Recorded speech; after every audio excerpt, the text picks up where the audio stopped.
எல்லோருக்கும் வணக்கம். Welcome to Mrs Nithya kitchen. இன்னைக்கு நம்ம வந்து திருவாதிரை களி கூட்டு எப்படி செய்யறது அப்படின்னு பார்க்க போகிறோம்.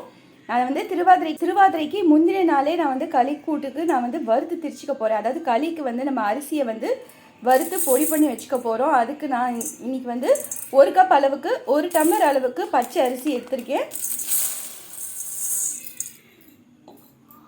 பச்சரிசியில் தான் இது வந்து செய்யணும். இப்போ நம்ம இந்த பச்சரிசியை வறுத்துக்கலாம். வறுத்துட்டு நம்ம வந்து பொடி பண்ணிவிட்டு அதுக்கப்புறம் தான் செய்யணும். அதனால் வறுத்து பொடி பண்ணி வச்சுக்கிட்டோன்னா நம்ம மறுநாள் காலம்பரை செய்கிறதுக்கு ரொம்பவே ஈஸியாக இருக்கும். இப்போ நான் வந்து அடிகனமான கடாய் எடுத்துட்டு அதில் நம்ம எடுத்து வச்சுருக்கிற பச்சரிசியை நம்ம சேர்த்துக்குவோம். சேர்த்துட்டு இதை வந்து நல்லா நம்ம வந்து வறுத்து விட்டுடலாம். மிதமான சூட்டில் தான் நம்ம வந்து வறுக்கணும். நல்ல ஒரு வாசனை வர்ற அளவுக்கு நம்ம வந்து இதை வறுத்துக்கணும். இது வந்து நல்ல செவந்து வரும்போதே நமக்கு வந்து நல்ல ஒரு வாசனையும் வர ஆரம்பிச்சிடும். அந்த அளவுக்கு நம்ம இதை வந்து வறுத்துக்கலாம். இப்போ பார்த்தீங்கன்னா நான் வந்து தொடர்ந்து வறுத்துட்ருக்கேன். லைட்டாக நமக்கு பொரிஞ்சு வந்துட்டுருக்கு. இன்னும் நமக்கு வந்து இந்த எல்லாமே நல்லா பொரிஞ்சதுக்கு அப்புறமா தான் நமக்கு சிவப்பாக வர ஆரம்பிக்கும். சிவப்பாக நல்லா வறுத்துட்டு நம்ம வந்து எடுத்துக்கணும்.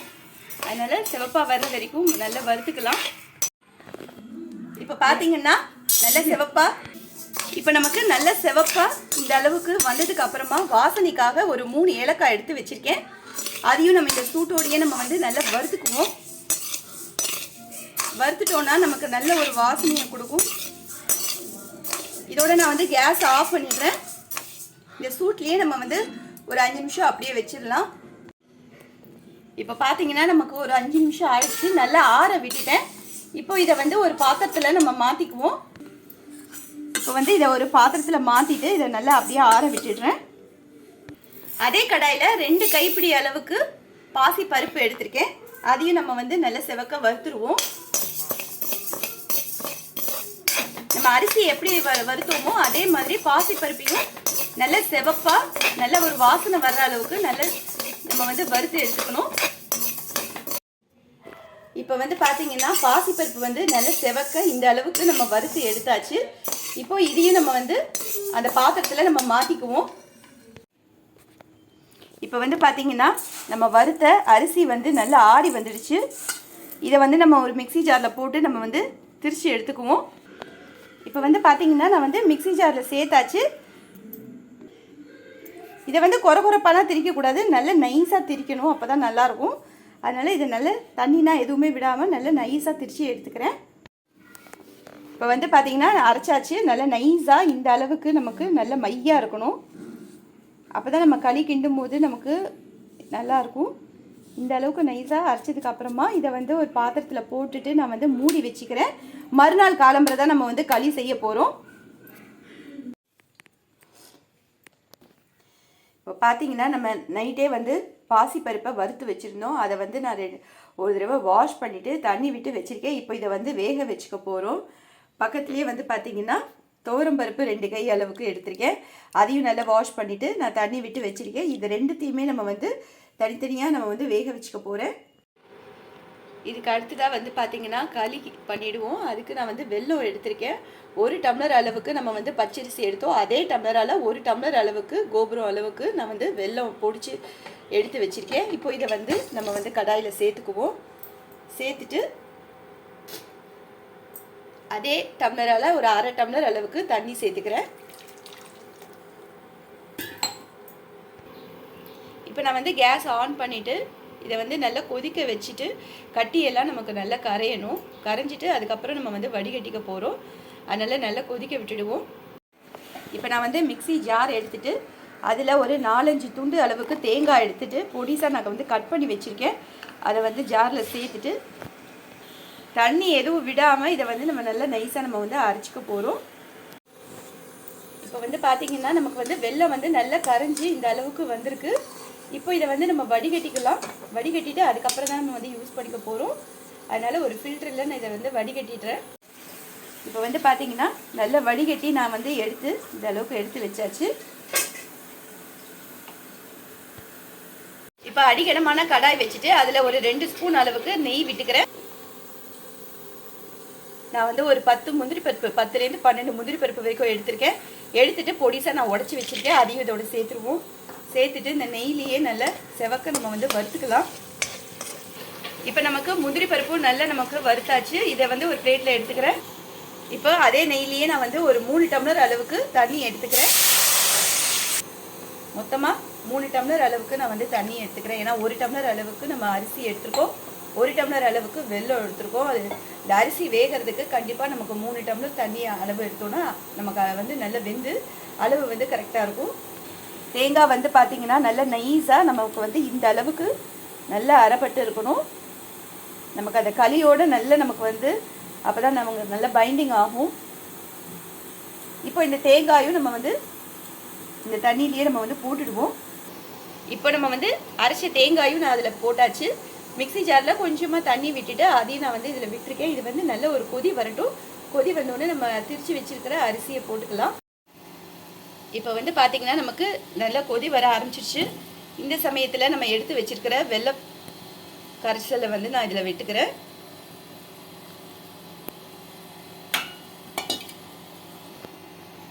வெள்ளை கரைசல் போட்டதுக்கு அப்புறமா நம்ம திரிச்சு வச்சுருக்கிற மாவை கொஞ்சம் கொஞ்சமாக நம்ம வந்து சேர்த்துட்டு கைவிடாமல் மிக்ஸ் பண்ணிக்கலாம்.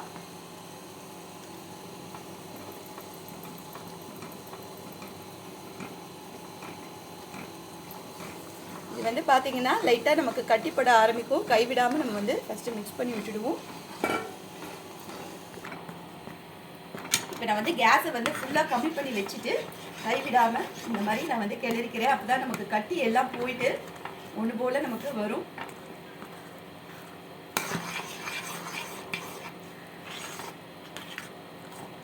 நமக்கு வந்து சீக்கிரமாக நமக்கு தண்ணி எல்லாம் வத்திடும். அதனால கேஸை ஃபுல்லாக கம்மி பண்ணி வச்சுட்டு கிளறினா தான் நமக்கு கரெக்டாக இருக்கும். இல்லைன்னா ஒரு பக்கம் நமக்கு வெந்த மாதிரி இருக்கும், ஒரு பக்கம் வேகாத மாதிரி இருக்கும். அதனால் ஃபுல்லாக கம்மி பண்ணிவிட்டு நம்ம இந்த மாதிரி கைவிடாமல் கண்டினியூஸாக நம்ம வந்து இந்த மாதிரி மிக்ஸ் பண்ணி விட்டுக்கலாம்.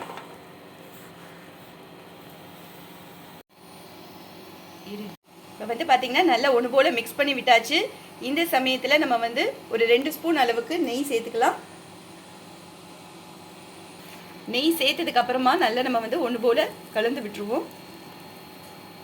இப்போ பார்க்கும் போதே உங்களுக்கு தெரியும் எந்த அளவுக்கு நல்ல கெட்டியாக நமக்கு நல்ல ஒரு களி அளவுக்கு நமக்கு நல்ல இந்த அளவுக்கு கொலசலாக இருந்தால் தான் நமக்கு நல்ல வெந்து வரும். அதனால தான் நான் மாவு வந்து நல்லா நைஸாக நான் வந்து திரிச்சிட்டேன். பார்க்கும்போதே தெரியும் இதில் வந்து இதுலேயே நமக்கு வந்து நல்ல வெந்து நல்லா வந்துடும். நம்மளுடைய களி ரெடி ஆயிடுச்சு. இதோடு நான் வந்து கேஸையும் ஆஃப் பண்ணிடுறேன். இதுக்கு அடுத்ததாக வந்து பார்த்திங்கன்னா நான் வந்து வறுத்து வச்சுருக்கிற பாசி பருப்பை நம்ம வந்து வேக வச்சுருக்கோம். 3 விசில் வந்து வச்சுருக்கேன். நல்ல கொலசலாக நமக்கு இந்த அளவுக்கு நல்லா குழஞ்சி வந்திருக்கு. இப்போ வந்து இதையும் நம்ம வந்து களியோடு சேர்த்துக்க போகிறோம். இப்போ நம்ம இந்த பருப்பை போட்டதுக்கு அப்புறமா இதையும் நல்லா நம்ம வந்து மிக்ஸ் பண்ணி விட்டுடலாம். நான் வந்து கேஸ் ஆன் பண்ணலை, ஆன் பண்ணாமையே நம்ம வந்து இதை போட்டுட்டு நல்லா கலந்து விட்டுருவோம். ஒன்று போல் நம்ம நல்லா கலந்து விட்டுடலாம். இப்போ நல்லா கலந்து விட்டதுக்கு அப்புறமா நம்ம வறுத்து வச்சுருக்கிற முந்திரி பருப்பு அதையும் இதோடு சேர்த்துருவோம். சேர்த்துட்டு அதையும் நல்லா நம்ம வந்து மிக்ஸ் பண்ணி விட்டுட்டோன்னா நம்மளுடைய களி ரெடி ஆயிடுச்சு. இதுக்கு அடுத்ததாக நான் வந்து 7 கறி கூட்டு பண்ண போகிறோம். அதுக்கு நான் வந்து மஞ்சள் பூசணிக்காய் அப்புறம் வெள்ளை பூசணிக்காய் எடுத்திருக்கேன். அப்புறம் சக்கரவள்ளி கிழங்கு நல்லா பெருசாக நான் வந்து 1 எடுத்திருக்கேன். அவரைக்காய் ஒரு 4-5, கத்திரிக்காவும் 4-5, 2 கேரட்டு, அதே மாதிரி வாழைக்காய் 2 வாழைக்காவும் நான் வந்து எடுத்திருக்கேன். மொத்தம் 7 காய் ஆயிடுச்சு. இப்போ இதை வந்து நம்ம வந்து கட் பண்ணிக்கலாம். எல்லா காயுமே நான் வந்து கொஞ்சம் கொஞ்சம் தான் வந்து நான் போட போகிறேன். ஏன்னா அதுவே நமக்கு நிறைய வந்துடும். அதனால் இது எல்லாத்தையுமே நான் வந்து தோல் சீவிட்டு நம்ம வந்து கூட்டுக்கு எப்படி கட் பண்ணுவோமோ அந்த மாதிரி ஓரளவு பெரிய பெரிய துண்டாக நம்ம வந்து கட் பண்ணிக்கலாம். இப்போ பார்த்தீங்கன்னா நான் வந்து காய் எல்லாத்தையுமே நான் வந்து கட் பண்ணிவிட்டு நான் வந்து தண்ணியில் போட்டு வச்சுருக்கேன். அதை தவிர நான் வந்து 2 தக்காளியை பொடிசாக கட் பண்ணி வச்சுருக்கேன். பூசணிக்காய் மட்டும் நான் வந்து தனியாக நான் வந்து கட் பண்ணியிருக்கேன். மஞ்சள் பூசணிக்காய் வெள்ளை பூசணிக்காய் தண்ணியில் போடக்கூடாது. போடாமல் நம்ம வந்து பெரிய பெரிய துண்டாக நான் வந்து கட் பண்ணிவிட்டு அதை ஒரு பிளேட்லேயும் எடுத்து வச்சுட்டேன். இது எல்லாத்தையுமே நம்ம வந்து குக்கரில் போட்டு வேக வச்சுக்க போகிறோம். இப்போ நம்ம காய் எல்லாத்தையுமே நான் வந்து தண்ணியை வடிய வச்சுட்டு போட்டுக்கிறேன். உங்களுக்கு பார்க்கும்போதே தெரியும் இந்த அளவுக்கு நல்ல பெரிய பெரிய துண்டுகளாக நம்ம வந்து கட் பண்ணி போட்டுக்கணும். ஏன்னா நம்ம வந்து இன்றைக்கி கூட்டும் குழம்புமா பண்ணுறதுனால நம்ம இந்த மாதிரி பெரிய பெரிய காய் போட்டால் தான் நமக்கு சாப்பிட்றதுக்கு நல்லாயிருக்கும். இந்த களியோடு தொட்டு சாப்பிட்றதுக்கு அவ்வளோ சூப்பராக இருக்கும். இப்போ தண்ணியில் போட்ட காயெல்லாம் போட்டாச்சு. இதுக்கு அடுத்ததான் நம்ம வந்து வெள்ளை பூசணிக்காய், மஞ்சள் பூசணிக்காய் இதையும் போட்டுட்டு கூடவே நம்ம கட் பண்ணி வச்சுருக்கிற 2 தக்காளி அதையும் நான் வந்து கட் பண்ணதையும் போட்டுக்கிறேன். இதெல்லாம் போட்டதுக்கப்புறம் வேகிற அளவுக்கு நம்ம வந்து தண்ணி இதில் விட்டுடுவோம். ஒரு 2 டம்ளர் அளவுக்கு நம்ம தண்ணி விட்டோம்னா நமக்கு கரெக்டாக இருக்கும். ஏன்னா எல்லாமே நீர் காய்ங்கிறதுனால நமக்கு அதுலேயே தண்ணி இருக்குங்கிறனால நான் ஒரு 2 டம்ளர் அளவுக்கே நான் தண்ணி சேர்த்துக்கிறேன். இப்போ இது கூட ஒரு 1/4 ஸ்பூன் அளவுக்கு மஞ்சள் தூள் சேர்த்துக்கிறேன். இப்போ மஞ்சள் பொடி சேர்த்ததுக்கு அப்புறமா இந்த காய்க்கு தேவையான அளவு உப்பு அதையும் சேர்த்துருவோம்.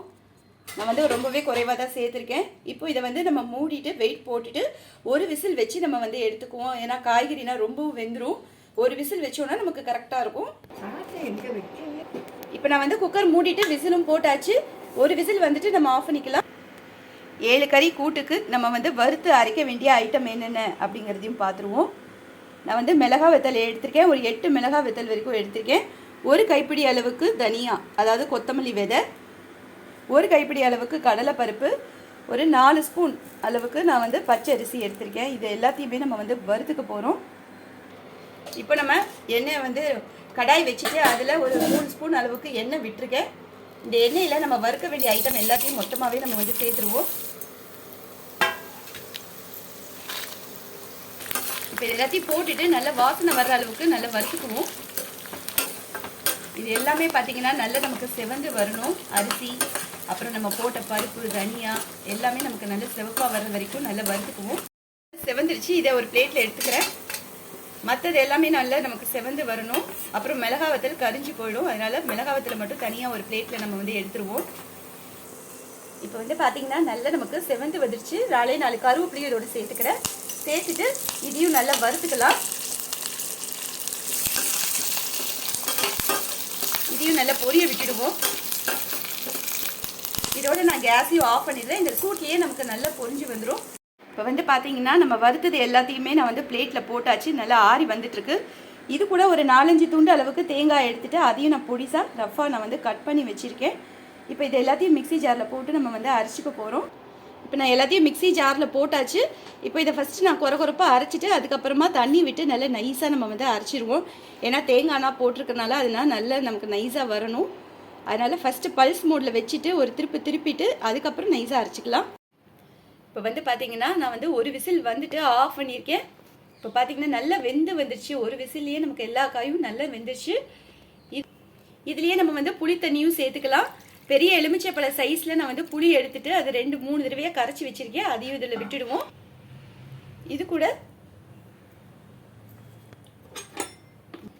இது கூட நம்ம தேங்காயோட மசாலா பொருட்களையும் வறுத்துட்டு அரைச்சிருக்கோம். அந்த விழுதையும் இதோட சேர்த்து போட்டுருவோம். இப்போ வந்து பார்த்தீங்கன்னா மிக்ஸி ஜாரில் கொஞ்சமாக தண்ணி சேர்த்துட்டு அதையும் நான் வந்து இதோட விட்டுட்டு நல்லா நம்ம வந்து மிக்ஸ் பண்ணி விட்டுடுவோம். இப்போ இது எல்லாத்தையும் கலந்ததுக்கு அப்புறம் தான் நான் வந்து கேஸையும் ஆன் பண்ண போகிறேன். ஏன்னா நமக்கு கட்டியாக ஒவ்வொரு பக்கமும் நமக்கு வந்து ஒரு பக்கம் கட்டியாக ஆரம்பிச்சிடும். அதனால இதை நல்லா கரைச்சிட்டு அதுக்கப்புறம் நம்ம வந்து கேஸ் ஆன் பண்ணிக்குவோம். நல்லா கரைச்சி விட்டதுக்கு அப்புறமா இப்போ நான் கேஸ் ஆன் பண்ணியாச்சு. ஆன் பண்ணதுக்கு அப்புறமா இது வந்து நல்லா கொதிச்சு நமக்கு நல்ல ஒரு பச்சை வாடை போய் நல்ல ஒரு வாசனை வரணும். அந்த அளவுக்கு நல்லா கொதிக்க விட்டுடுவோம். இப்போ வந்து பார்த்தீங்கன்னா நல்ல ஒரு கொதி வர ஆரம்பிச்சிருச்சு. நல்ல ஒரு வாசனையும் வர ஆரம்பிச்சிருச்சு. இந்த சமயத்தில் நம்ம வந்து கரைச்சி வச்சிருக்கிற பருப்பு அதையும் நான் வந்து எடுத்துட்டு அதையும் நான் அதில் விட்டுடுறேன். பருப்பையும் போட்டதுக்கு அப்புறமா நல்லா நம்ம வந்து மிக்ஸ் பண்ணி விட்டுடுவோம். கொஞ்சம் நல்லா கொதிச்சு நல்ல கெட்டியான ஒரு பதம் வரணும். அந்த அளவுக்கு நல்லா கொதிக்க விட்டுடுவோம். இது கொதிச்சுட்டு இருக்கும் போதே வாசனைக்காக கொத்தமல்லி சேர்த்துக்கிறேன். கூடவே பெருங்காயத்தூளும் நான் வந்து சேர்த்துக்கிறேன். கொதிக்கிறதுக்கு முன்னாடி நம்ம இதை போட்டுட்டோம்னா இன்னும் நமக்கு அது கொத்தமல்லி வந்து நல்ல வாசனையாக கொதிக்க இன்னும் நல்ல வாசனையாக நமக்கு ஃப்ளேவர் வந்து நல்லாயிருக்கும். இது நல்லா அப்படியே மிக்ஸ் பண்ணி விட்டுடுவோம். நல்ல ஒரு கொதி வர ஆரம்பிச்சிருச்சு அப்படின்னா நம்ம வந்து அதோட கேஸ் ஆஃப் பண்ணி விட்டுடலாம். நமக்கு ஆற நல்ல கெட்டியான ஒரு பதம் வந்துடும். இந்த கூட்டு குழம்புக்கு தாளித்து வச்சுருக்கேன். எண்ணெய் விட்டுட்டு அதில் ஒரு 1/2 ஸ்பூன் அளவுக்கு கடுகு, 4 கருவேப்பிலை இதில் 2த்தையும் நல்லா பொரிய விட்டுடுறேன். பொரிய விட்டுட்டு அதுக்கப்புறமா நம்ம வந்து இதை சேர்த்துருவோம். இப்போது தாளிப்பையும் இதோடு சேர்த்துருவோம். தாளிப்பை சேர்த்ததுக்கப்புறமா இதை வந்து நல்லா நம்ம வந்து மிக்ஸ் பண்ணி விட்டுடலாம். அவ்வளோதான், நம்மளுடைய கூட்டு குழம்பு ரெடி ஆயிடுச்சு. 7 காய் கூட்டு ரொம்பவே டேஸ்டியாக இருக்கும். இது கொஞ்சம் ஆறட்டும், ஆறுனதுக்கப்புறமா நம்ம பார்ப்போம்.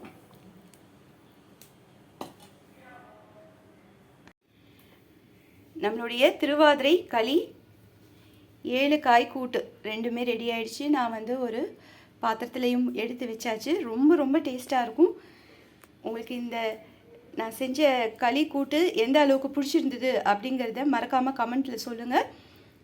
இந்த வீடியோ பிடிச்சிருந்தா லைக் பண்ணுங்கள், ஷேர் பண்ணுங்கள், கமெண்ட் பண்ணுங்கள். மிஸ்ஸஸ் நித்யா கிச்சனுக்கு சப்ஸ்கிரைப் பண்ணிக்கோங்க. தேங்க்ஸ் ஃபார் வாட்சிங்.